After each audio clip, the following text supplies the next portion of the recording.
Grieving can be such a difficult thing, but today on With Wanza, I'll be sharing lessons from my own experience, and I hope to encourage you so that you may be helped in your grieving journey. So stay tuned.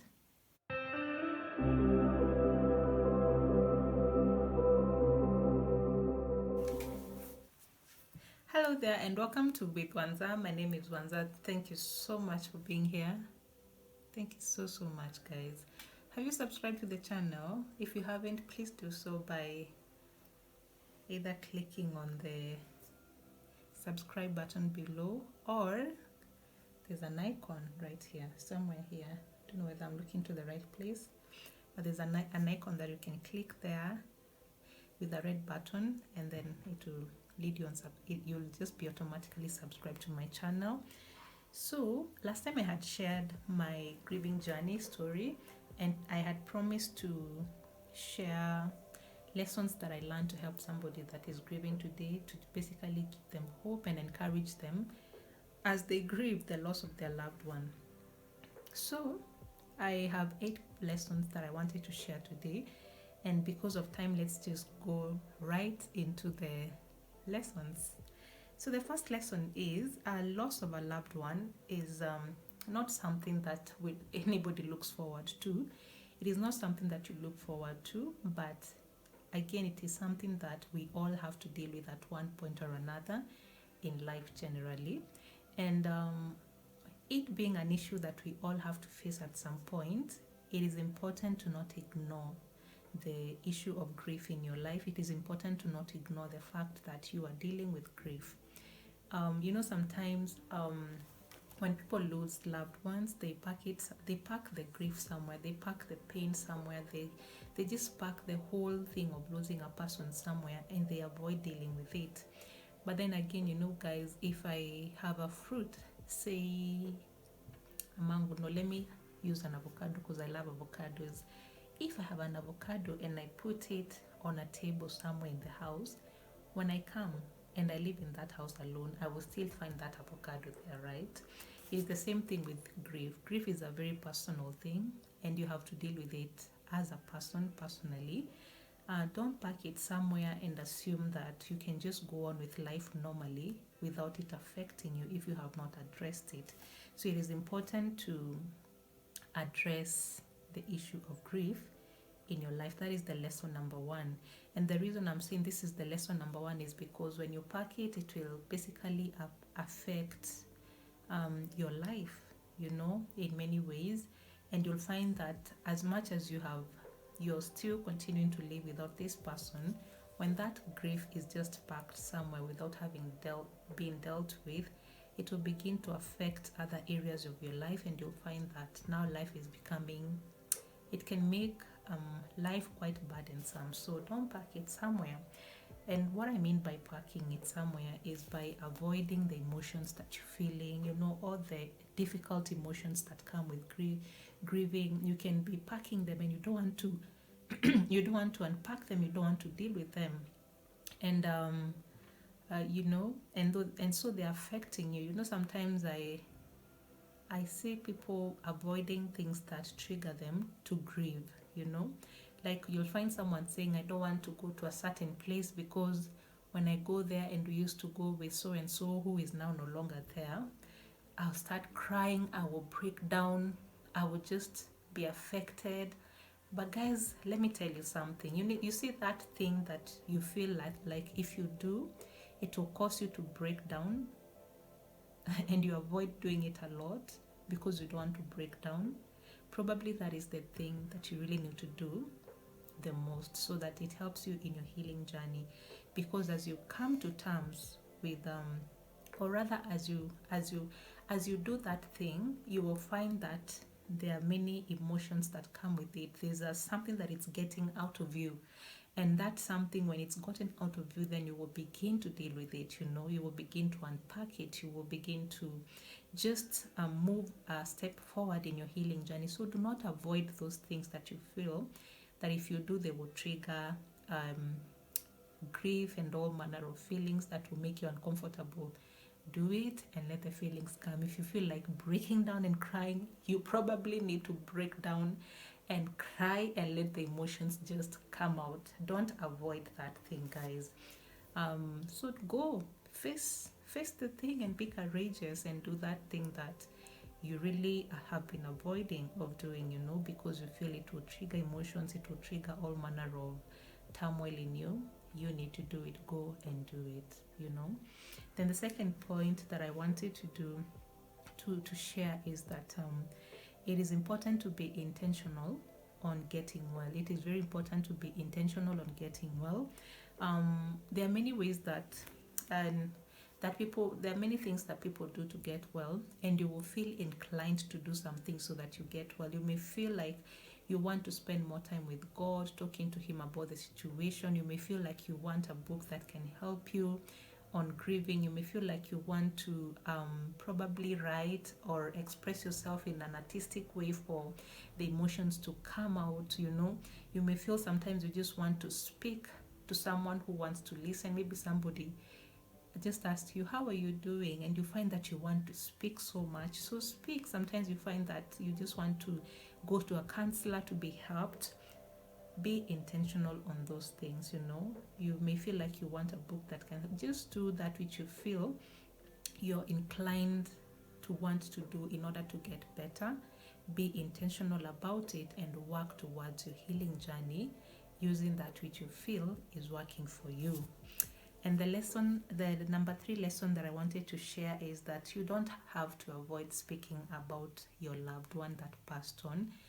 Sometimes even in our culture, we are not used to talking about people who left us or people who are no longer here with us, and we avoid talking about them because we feel like we'll create an awkward moment for people, an awkward moment for us. We feel like it will cause us to break down, it will bring in the emotions and the memories and all manner of things, but not avoid talking about it. When you feel you want to talk about it and you want to block the thought away, just talk about it, because in talking about it, you are moving forward towards your healing journey. So you don't have to brush off the memories. You can talk about, you can say, like, I remember on this day when we were with so and so, and talk about it. And if you cry in the middle of telling the story, it is okay. It means that as you are letting out that which is inside of you, and that is healing. That is your journey towards healing. So it is fine. As I have said before, do not avoid those things that you feel like if you do, they will trigger all manner of emotions in you. Those are the things that you really need to do so that those emotions come out, and so that you can be able to release them and deal with the situation. Okay? All right, so the 4th point that I wanted to share is that healing does not take the same time for everybody. There are people who heal faster, and there are people who take a slower time to heal.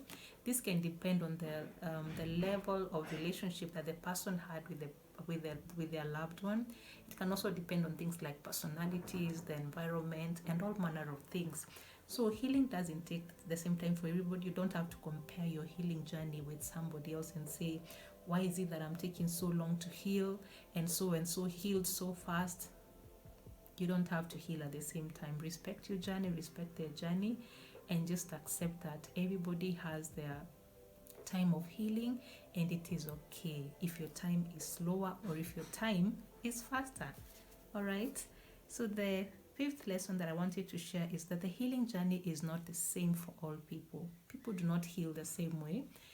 For one person, it can be that they like to talk about it and they feel better. For another person, it may not be that they want to really talk about it, but probably they want to pray about it more. Or sometimes it can be that they want to express it in an artistic way so that it gets out. For another person, it's attending a program that helps them deal with the challenge, the grieving challenge. For another person, it may be that they're just different ways. So you don't have to expect someone else to grieve the same way. Or maybe you can be the person that expresses your emotions a lot by talking to people, and you're wondering, why is the other person always keeping to themselves? Maybe for themselves, it's they have to process their thoughts on their own, sit down and analyze them, and be able to define the emotions and say, okay, so this is what I'm gonna do. There are people who are like that. Others cry a lot, others do not cry a lot. So people do not grieve the same way, and that is okay, guys. All right? So excuse me, the sixth lesson I wanted to share is that grieving can be difficult. It can be a very difficult process, you know. There are times it can be extremely difficult. In your grieving journey, probably there are days you feel better, other days you feel like, oh my God, I don't even know if I'm making any progress in healing. You know, you will have all manner. There are days that are easier, others can be harder, but keep pressing on, you know, and keep moving forward, keep being intentional about it, keep encouraging yourself, and as you do that, you will realize that you'll be moving a step ahead. Every time you'll be moving a step ahead. So the journey being difficult is a part of the process. So it doesn't have to be easy, and most probably it will not be easy, but it is okay. Accept it as as it comes. You know, take one day at a time and deal with what comes on that day. All right. The seventh point that I wanted to share is that healing is possible, and coping with the gap that is left can be possible and effective. So, guys, I'm not saying that everybody 100% will heal when they lose their loved one, okay? I'm not saying that everybody will heal 100%. What I'm saying is that it is possible for you to heal. So this means that when you lose a loved one, you can actually be at a point where you feel you're no longer affected, you no longer have all those turmoils and emotions. You've accepted what has happened, and you're able to move on and just make peace with it, and be at a place where you're actually happy even without their presence, right? And this sounds a bit rude, but it is a good thing, because when you heal, you're able to move on. All right, so it is possible for you to heal. You know, the word of God says that he heals the brokenhearted and he binds up their wounds. And if God says that he heals, let's just believe him and trust him and ask him to heal us, because that's what he says. And if you remember my last video, I talked about gaps that are left when a loved one passed. And I said, like in my example, when my mom passed on, it is not possible for another person to replace the place of my mom, and for me to receive the kind of nurturing that I received from my mom. But then how this gap was not, I don't want to use the word filled, but how this gap was addressed in my life, I can say it's by how God brought different women figures in my life who actually nurtured me and influenced me in a positive way, and they really played a key role in just being there for me, you know, like the way probably the things that my mother would have done for me, they did for me, they loved me, they cared for me. So that is an effective way that God filled that gap. It can be, in your case, maybe it's someone that you are close to, and God can bring you relationships of people, of meaningful relationships with people that you can grow close with. God can bring people who are going to provide for you, people who just care for you one way or another. So God is able to fill that gap in an effective way. All right. Sometimes what happens when people ignore the process of grieving altogether, when they pack it somewhere, remember what we said in the beginning, you find that when you pack it somewhere, when it comes to the gaps that were left, most of the time you will tend to look for unhealthy ways of addressing those gaps. You will do things that are unhealthy because you're trying to cope with, to probably deal with the gap that was left there. But since you don't know what to do, or since you're not intentional about even getting well in your healing journey, or even grieving, you're not ready for the grieving process, you'll find that you'll tend to follow the negative choices that may end up affecting you even more and more, habits that may actually end up, hey Jehovah, end up affecting you even more and more and more. So identify the gaps that are there and be willing to address the gaps effectively, guys. It is very important, because these gaps that are left are one of the things that can really affect your life when they are ignored, or when they are addressed in a negative way. All right. So the last point I wanted to share is that if you let God, he will take care of you. If you let God, he will take care of you. You know, the grieving journey, don't just be a loner in it and say, me, I just deal with it on my own. I will deal however I want with it. Don't be careless about your grieving journey and just be, I don't care about it. and just say you don't want anybody's help, and then just be willing to let God walk with you. If you let him walk with you, he will actually take care of you, and he will even walk with you in the grieving journey, and he will show you the way to go. He will help you address the gaps. He will help you deal with the emotions, deal with the effects that come with losing a loved ones. Just let God walk the journey with you. All right. Matthew 11:28 says, come to me, all you are weary and burdened, and I will give you rest. And the NLT says, then Jesus said, come to me, all you who carry burdens, and I will give you rest. You know, grieving is like carrying a burden, and Jesus says that he will give you rest if you come to him. So don't carry the burden alone. Leave it to Jesus. He says cast your burdens, so you can cast your burdens to him, for he cares for you. Cast your grieving to him because he cares for you. He says that he will give you rest. So take it to him and let him walk the journey with you. And I pray and hope that you will make more steps towards your healing journey, and that the Lord will make healing possible for you. Be encouraged and have hope that it will be well. You know that you will actually be able to be well, and that you will get better and better as days go by. You can do it, and the Lord will give you the strength to do it. Thank you so much for watching. I hope that you're encouraged. Please, you can share this with someone that you know it's going to help. And please also subscribe to my channel so that you do not miss out when I upload my next video. I'm planning to do a small study material for people who are grieving, so I'll let you know when I'm done with it. Otherwise, thanks so much for watching, and have a lovely time. Bye bye.